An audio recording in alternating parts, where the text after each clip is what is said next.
लव जिहाद, लँड जिहाद, वोट जिहाद, थूक जिहाद या सगळ्यानंतर नाशिकमधून समोर आला तो कॉर्पोरेट जिहाद. प्रकरण इतक्यावरच थांबत नाही. अहिल्यानगरमधून ट्रॅव्हल्स जिहाद नावाचा एक धक्कादायक प्रकार उघडकीस आलाय. अहिल्यानगरमध्ये एस टी महामंडळाच्या शिवशाही बसमध्ये एका हिंदू महिला प्रवाशासोबत जिहादी कंडक्टर नूर पटेल याने अश्लील कृत्य केल्याचं एका सीसीटीव्ही फुटेजमधून समोर आले.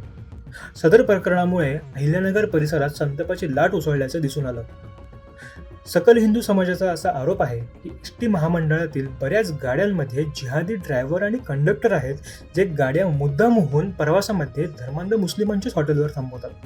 हे केवळ 1-2 प्रकार नाहीत, तर यापूर्वी महाराष्ट्रात अशा अनेक घटना घडून गेल्यात. लातूरवरून पुण्याला ट्रॅव्हल्समधून एक 19 वर्षाची हिंदू मुलगी प्रवास करत होती. त्या ट्रॅव्हल्समध्ये काम करणारा जिहादी साहिल शेख याने त्या मुलीसोबत ओळख केली आणि लपून तिचे अश्लील फोटो काढले. तसेच प्रवाशांची माहिती असलेल्या यादीतून त्या मुलीचा नंबर त्याने काढला आणि तिला मेसेज करू लागला.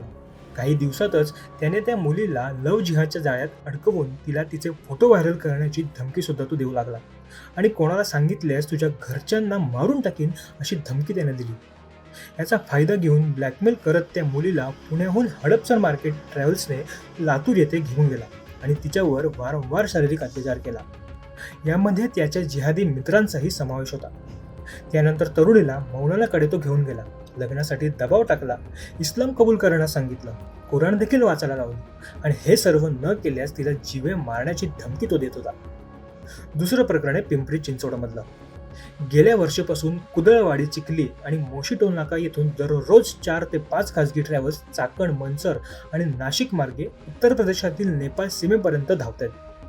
एका स्लीपर बसची प्रवासी क्षमता साधारण 30 ते 35 प्रवाशांची असते.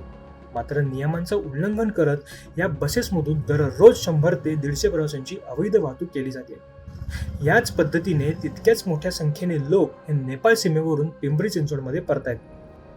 हा सर्व प्रकार मध्यरात्रीच्या सुमारास घडत असल्याने प्रशासनाच्या किंवा सर्वसामान्यांच्या सहजासहजी लक्षात येत नसल्याचं सकल हिंदू समाजाचं म्हणणं आहे. या सर्व ट्रॅव्हल एजन्सीज धर्मांध मुस्लिम व्यक्तीच्या मालकीचे आहेत. त्यामुळे या बसेसच्या माध्यमातून किती बांगलादेशी जिहादी बेकायदेशीरपणे भारतात प्रवेश करतायत याचा अंदाज घेणे हे कठीण झाले. या बसेसचे वारंवार भीषण अपघात होत असतात. मात्र ही सर्व प्रकरणं पैशाच्या जोरावर दाबून टाकली जात असल्याचा गंभीर आरोप करण्यात आलाय. तिसरं प्रकरण आहे पुण्यातलं.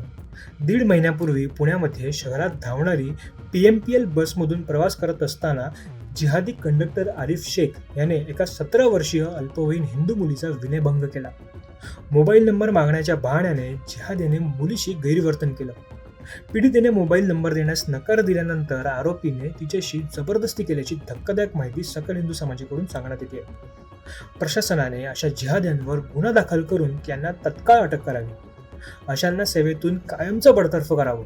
परिवहन महामंडळाने कर्मचाऱ्यांची भरती करताना त्यांची पार्श्वभूमी नीट तपासावी आणि अशा जिहादी प्रवृत्तींना कामावर ठेवू नये याबाबत रितसर मागणी सुद्धा सकल हिंदू समाजाकडून करण्यात आली आहे.